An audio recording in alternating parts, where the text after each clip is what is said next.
So what channel is on the arm? 6. Okay, he signals. That is okay. And then he is back on his bike. It was not 3 o'clock, and there was cardboard to be found. Ray Summers at large. Let's hope he saw it. Yeah, my shop, as he said. Coming up, go ahead, I'll let you. Coming up next, Dan Rather has an exclusive interview with Saddam Hussein. So stay with us. We'll be back in a half hour.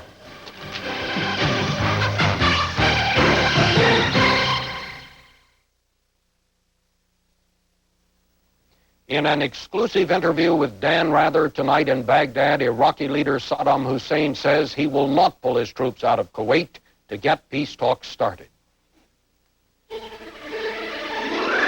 This is the CBS Evening News. Bob Schieffer in New York. Dan Rather is in Baghdad, Iraq tonight. Good evening. In that interview with Dan, Saddam Hussein denied tonight that he has sent out any peace feelers and says withdrawal of his troops from Kuwait is not negotiable. Even so, his tone in the interview, which was shot by Iraqi television and runs more than an hour, seems more conciliatory than in the past. Here's a part of it. Mr. President, your Deputy Prime Minister and Foreign Minister said a few days ago that the door was not closed to any idea.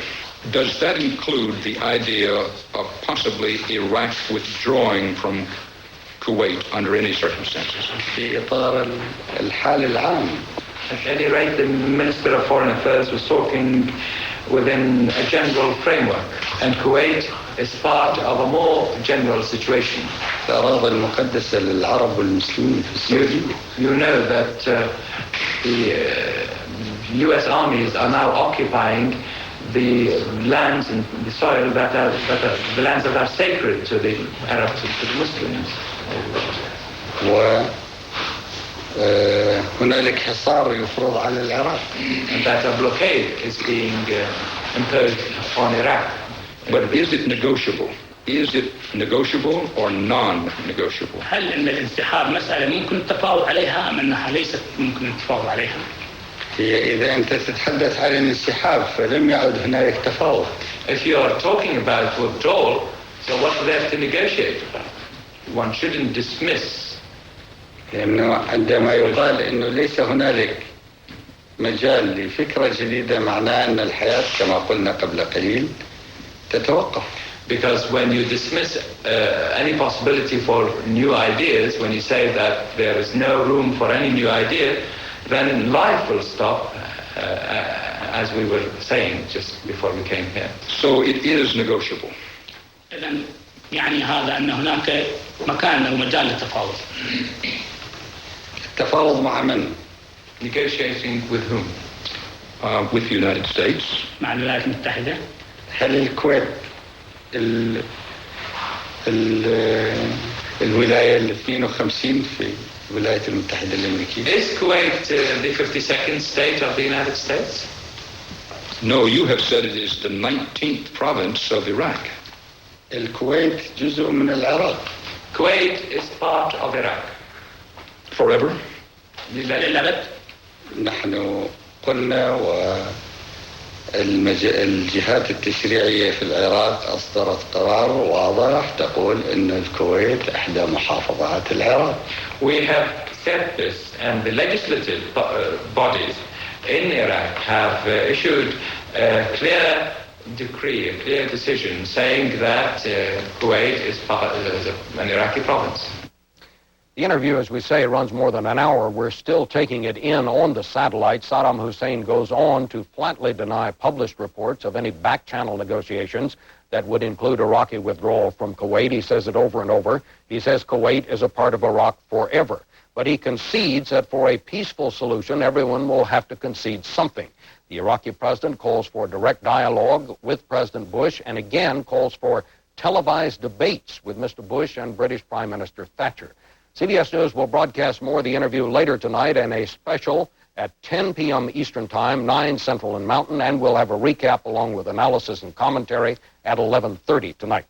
Correspondent Wyatt Andrews is at the White House with the first reaction there. Wyatt, what's the early read? Bob, so far there hasn't been time for a full-scale formal reaction to this interview, but I was able to run some of the early statements, specifically the one where Hussein says he will not get out of Kuwait. And obviously one White House official said, well, the entire issue is exactly that. The entire world, through 2 UN resolutions, has condemned both the invasion and the annexation of Kuwait. And as far as the White House is concerned, that's still the issue here. Bob, I should mention that all of this is consistent with what the White House is now reporting, or at least one source to me says has been some unofficial probes, feelers around the edges, if you will, that they're not sure are from Hussein, but they're wondering if these are probes as to what the U.S. might accept. 2 key examples. A former administration official came to General Scowcroft with the idea that Iraq might withdraw from Kuwait in exchange for oil rights in Kuwait. Scowcroft took that nowhere. The second key example comes from the initiative out in the Middle East from King Hussein of Jordan. The deal again, Iraq withdraws from Kuwait in exchange for a new government there. But again, the White House is rejecting this all out of hand as unresponsive to the central issue. Thank you, White. Saddam Hussein said earlier that Western women and children held in Baghdad are now free to go, but so far most have not gone very far. Peter Van Zandt has that. Among the passengers arriving in Amman on a flight from Baghdad this afternoon was the first hostage freed under Saddam Hussein's promise to release women and children. Ingrid Titu of Canada, the wife of a diplomat, was relieved to be out of Iraq, but worried about the husband she left behind. How are you? I'm fine, thank you. They need shelter, they need food. On the Jordanian-Iraqi border, U.S. officials inspected the site where Americans may cross to freedom if Saddam allows them to leave. We're in contact with our people in Baghdad about this. We obviously want to get them out by the quickest means possible, and at the moment I can't say anything more. In Iraq, some British families spent precious time together today, waiting for word that the women and children could leave and wondering when they would be reunited. Obviously, I'd be worried about leaving Dad here, because you didn't know what was going to happen to him or when he'd be able to join us again. In Baghdad, pictures today of another baby born in captivity. His name is Jamie Hernando. He's already separated from his father, a Spanish diplomat who's stranded in Kuwait. Freedom for Jamie and his mother may come soon. There are reports that the first plane load of hostages may arrive in Jordan within the next 12 hours. Peter Van Sant, CBS News, Amman. The first official U.S. reaction today came from the State Department to Saddam Hussein's promise to let the foreign women and children who've been held in Iraq finally leave. And Mark Phillips has more about that. The Iraqi ambassador was called into the State Department today and confirmed the offer to let foreign women and children leave Iraq and Kuwait, but he was vague on how and when they might go. Still, the gesture prompted the first vaguely conciliatory U.S. reaction of the crisis. This announcement by Saddam Hussein, if implemented, is a significant step in the right direction. We have heard statements like this before. We hope Saddam Hussein will have the human decency to live up to his word. The ambassador left holding out the possibility of another peace offering. Even men can leave if the United States can guarantee us that they are not going to strike Iraq. The response, again, a muted peace gesture. U.S. troops weren't sent to Saudi Arabia to attack Iraq. U.S. forces are being sent to the region to deter further Iraqi aggression and to defend themselves if attacked. The Iraqi release will affect about 1,000 of the 3,000 Americans currently under their control. From Kuwait alone, 500 women, 25 of them pregnant, 350 children 6 to 18 years old, and 60 infants under 3 will be allowed to leave. The U.S. wants to send planes in to get them out, but it's unclear if the Iraqis will let that happen. For relatives waiting here, it can't happen fast enough. It's great. It's an answer to our prayers. The Iraqi diplomats who are being expelled from the U.S. began leaving Washington today. They'll fly to Jordan tonight. The U.S. is still waiting to hear exactly how many of its diplomats are being expelled from Iraq and whether they'll actually be allowed to leave. Bye-bye. There is a potential danger in the decision to allow the women and children to leave. Those who are being allowed out, the Iraqis say, will require exit visas, and the U.S. has been asked to provide names and details. In order to do that, the U.S. says this is another gesture of good faith, and it is willing to trust the Iraqis on this one. Mark Phillips, CBS News, the State Department. Thank you, Mark. Giant U.S. Air Force cargo jet bound for the Persian Gulf crashed and burned after takeoff from West Germany today. 13 of the people on board were killed. Defense Department correspondent David Martin has that. The strain of the biggest airlift ever started to show today. A giant C-5 transport carrying cargo to the Persian Gulf crashed on takeoff from an airbase in West Germany. Most of those killed were reservists who had volunteered for Operation Desert Shield. At their base in Texas, the sight of flags at half-staff brought home the cost of defending Saudi Arabia. He had a choice, and he volunteered, and he was ready to go. And, he went. That's just the kind of guy that he is. The cause of the crash is not yet known, but commanders of other units say exhaustion is setting in. We obviously can't continue to fly forever, the crews at the rate we're flying right now. The buildup is starting to put a crimp in other military operations as well. A shortage of aerial refueling tankers has forced the Strategic Air Command to cancel its annual bombing competition and delay a worldwide nuclear war game. It's affecting our capabilities to move anything anyplace else in the world, to meet any other crisis anyplace else in the world. The strain being felt by the U.S. is, of course, nothing compared to the deprivation which the United Nations embargo is intended to cause in Iraq. However, government analysts have warned the White House not to expect the embargo to bring Iraq to its knees anytime soon. Certainly not by Thanksgiving and probably not by Christmas. Iraqis may have to change their eating habits, but they will not starve. The outcome of this crisis may be determined not by military strength, but by national will. Can the U.S. withstand the strain of a large-scale military presence in Saudi Arabia longer than Iraq can stand the hardships of the embargo? Bob? Thank you, David.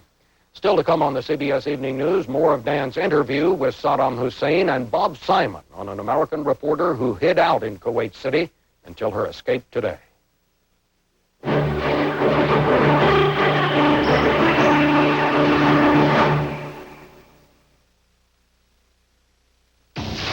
A load steak.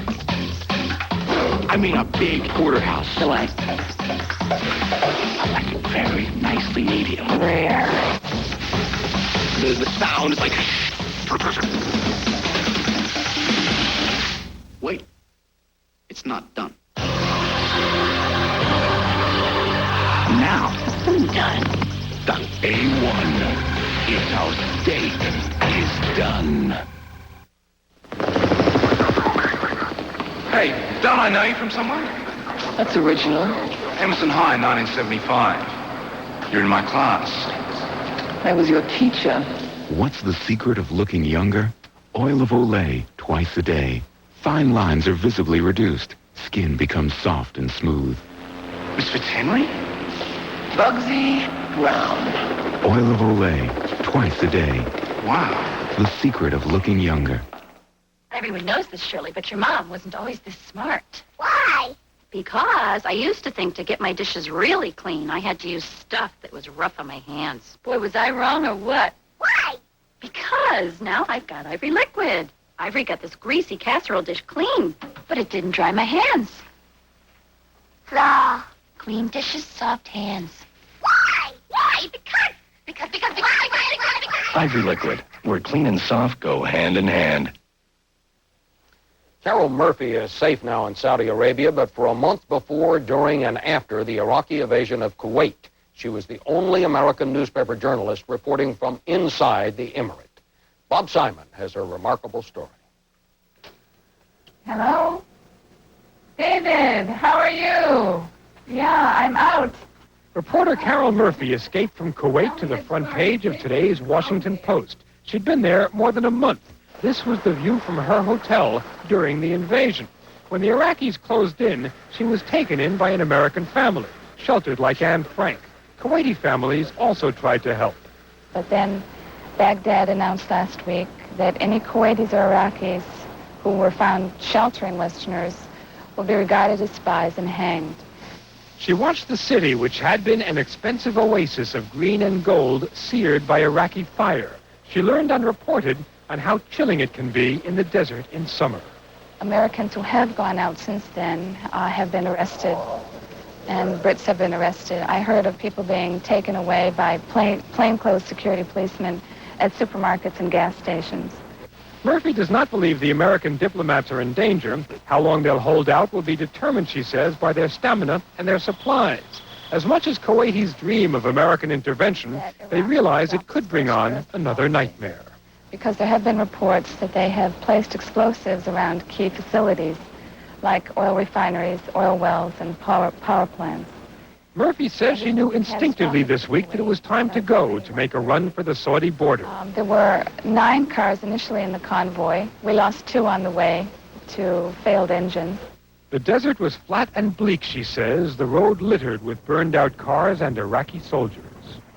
And then about 3:45, we saw the Saudi border outpost, and we knew we were safe. Carol Murphy could not say who she was with or how they came. It would be too dangerous for the families and friends they left behind. Bob Simon, CBS News, Saudi Arabia. And stay with us for more news, including James Sartori on that tornado in Illinois, the shattering power of winds that hit 300 miles an hour.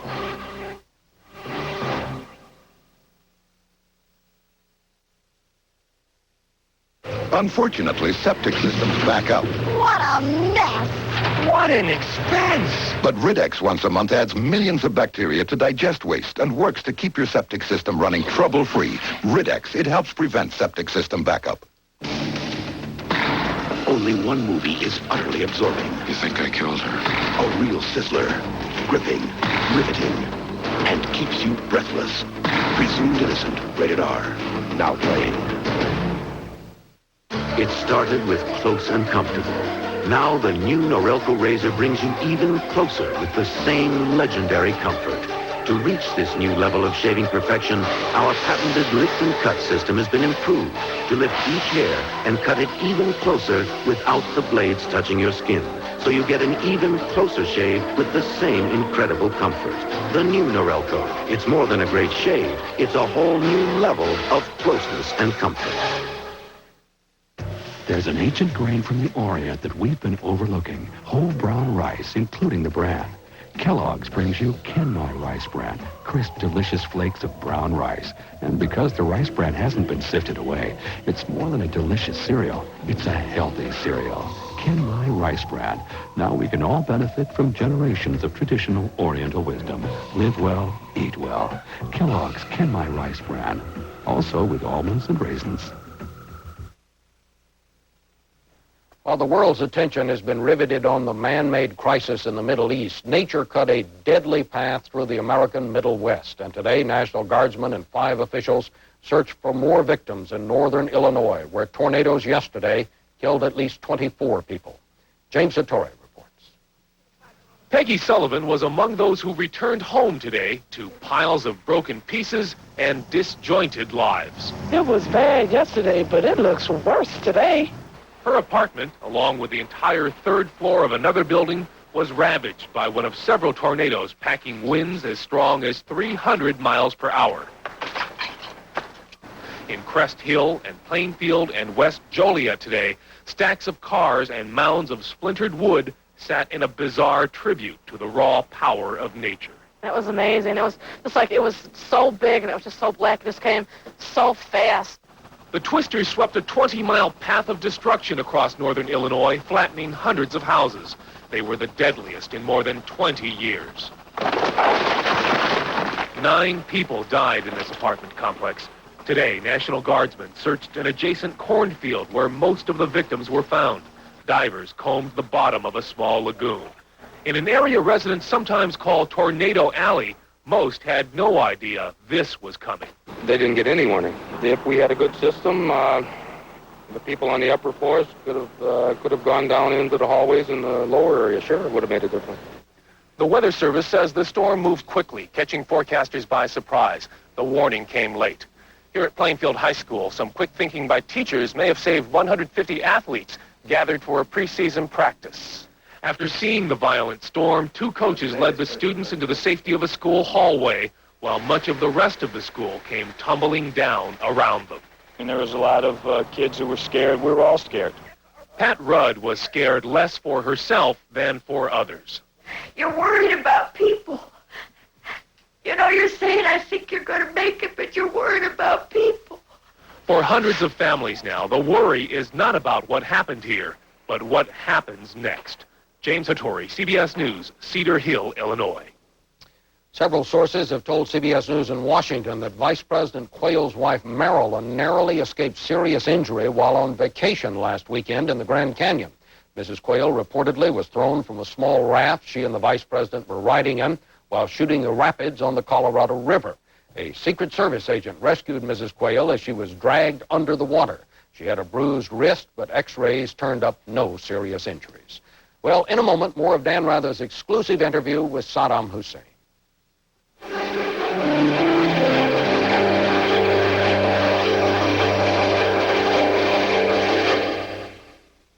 If you love your pet, watch this. We'll prove that you can keep fleas and ticks off your dog or cat with Heart's Blockade. Fleas are all over this untreated lab dish. We've sprayed the left side of this dish with Heart's Blockade, while the right side remains untreated.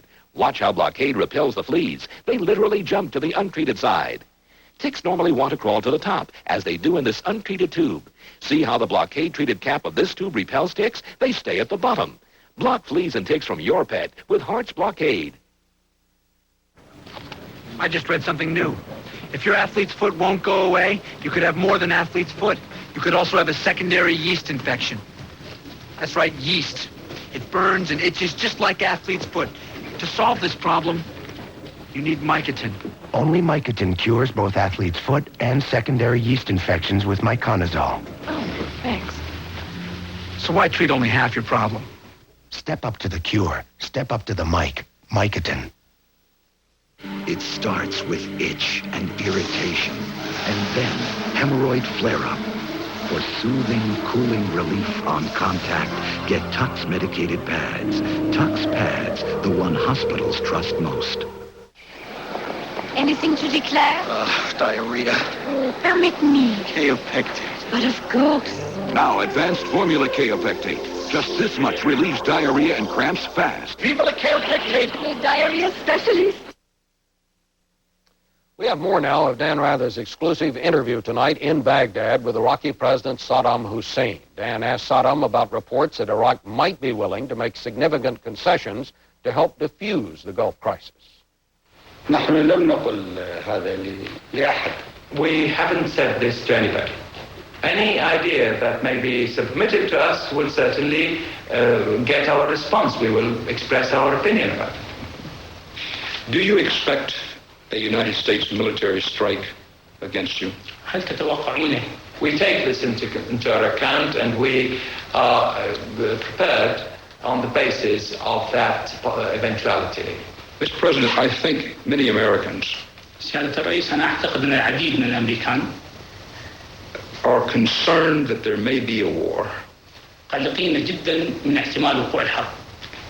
the question they want to know is, who is this man Saddam Hussein? والسؤال الذي يودون أن يعرفوه هو من هو صدام حسين. How would you describe yourself? أود أن تصفوا أنفسكم. I don't think they would be as much interested in knowing who Saddam Hussein is as they would be interested in knowing the best way to avoid war. أنا أعتقد قلق الأمريكان صحيح. I think the concerns of the American people are legitimate and correct. والعراقيين مثل الأمريكان أيضا لا يريدون الحرب. And the Iraqis, the people of Iraq, like the Americans, do not want the war to erupt. ولذلك أنا عنهم عن العراقيين أقول بأنني لا أريد الحرب. Which is why I say in their behalf, on behalf of the Iraqi people, that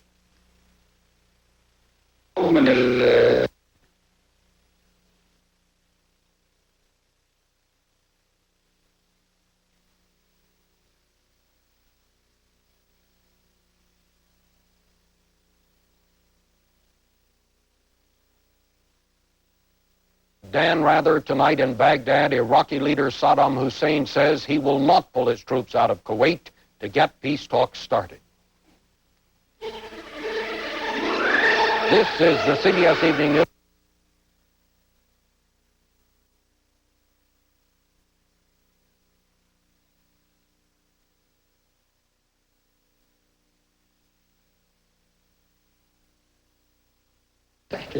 A hostage, by definition, means that you have to take someone and then ask for someone in return for releasing him. فماذا طلبنا من أمريكا؟ What have we asked from the United States in return for the release of his. لم نطلب منه شيء. We have asked for nothing. Yes, you've asked not to attack. And we also said that the American administration will be influenced if the American public were to know that the American administration may take a decision to attack Iraq at a time when there were American citizens in Iraq. So we have not really taken any hostages in return for anything. We want nothing. نريد أن لا تقع الحرب لأنها إن وقعت ستلحق ضرر بأمريكا وستلحق ضرر بالعراق وبالإنسانية عموما. We want the war not to come about, because if it were to erupt, if it were to come about, then it would cause harm to the United States, to Iraq, and to the world. I want to get back to this idea of a debate. Where would this take place? أركز على فكرة الحوار. And when? متى يبدأ؟ أين ومتى؟ في أي وقت اعتبارا من هذه الدقيقة. At any time, beginning this moment. First, I meant to conduct a debate on television, but if what we're talking about is a with any of them, Mr. President Bush or Mrs. Thatcher, or both of them together, anytime and anywhere. Why is this so important to you? The debate is important to me because through a debate we could show the international public opinion, the world's public opinion, things as they truly are. I'm interested in Arab public opinion, of course. Then the Arab public opinion would see things as they are, and I'm sure the international public opinion, which is important to Mr. Bush. And that's our report for now. Stay tuned for a special broadcast on Dan's exclusive interview at 10, 9 Central and Mountain Time. And then we'll have analysis and commentary and a recap at 11:30. I'm Bob Schieffer, CBS News, New York. See you later.